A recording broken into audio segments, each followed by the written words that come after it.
Colours मराठीवरील बाळूमामाच्या नावानं चांग भलं या मालिकेच्या 16 एप्रिलच्या भागात मल्लप्पा आणि त्याचं कुटुंब शेटजींकडे जात असताना वाटेत त्यांना तात्या भेटतो। मल्लप्पा त्याला शेटजींनी भेटायला बोलावल्याचं सांगतो। शिवाय हे सगळं महादेवावरील माझ्या भक्तीमुळे झाल्याचंही सांगतो आणि तात्याला महादेवाची भक्ती कर म्हणजे तुझं पण कल्याण होईल असा उपदेशही करतो। आणि बाळूशी वाईट वागू नकोस, तो चांगला आहे, त्याची तुला वेळ आली की प्रचिती होईलच आणि मग तुला त्याच्याविषयी समजेल असंही बोलतो। मल्लप्पा शेटजींकडे जात असल्याची खबर तात्या पंचांना सांगतो। तेव्हा वैजंता सोन्याच्या ताटाचा विषय काढते। तेव्हा वैजंता तिच्या मागे पंच मल्लप्पाला मदत करतात का अशी शंका काढते। त्यावर पंच ते नाकारतात। तात्या बोलतो बाळू त्यांना मदत करतो असं मल्लप्पाने सांगितलं।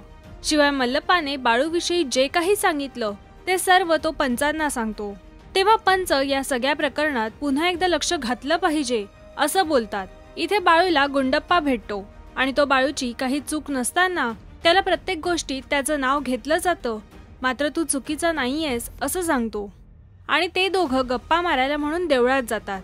इथे मल्लप्पा त्याच्या बायको मुलीसह शेटजींकडे जात असताना त्यांच्या घरी काहीतरी भेटवस्तू घेऊन जायला हवी असं रुक्मिणी बोलते। त्यावर मल्लप्पा काही घेऊन जायची गरज नाही असं म्हणतो आणि त्यावरून तिथेच रुक्मिणी आणि मल्लप्पामध्ये वाद चालू होतो। गायत्री त्या दोघांना शांत करून शेटजींच्या घराकडे चलायला सांगते। शेटजींच्या घरी पोहोचल्यावर शेटजी त्यांचे खूप चांगल्या प्रकारे स्वागत करतात, मात्र लग्नाच्या बोलणीसाठी ते तिघच आल्याने शेटजी आणि सरस्वतीला जरा विचित्रच वाटतं। त्यावर रुक्मिणी त्यांना सांगते की पहिल्यांदाच येणार होतो म्हणून कोणाला आणलं नाही, शिवाय आधी मुलाला मुलगी पसंत पडायला हवी मग पुढची बोलणी होतीलच असं मल्लप्पा सांगतो। इथे गुंडप्पा बाळूसमोर पुन्हा त्याच्या लग्नाचा विषय काढतो, मात्र बाळू सांगतो की तो विषय आता बंद झाला आहे आणि आता कोणी माझं लग्न लावून देणार नाही।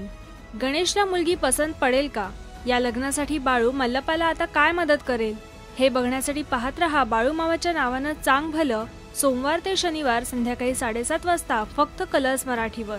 आणि मराठी टेलिव्हिजनच्या ताज्या घडामोडी बघण्यासाठी सबस्क्राईब करा राष्ट्रीय मराठी शोबज।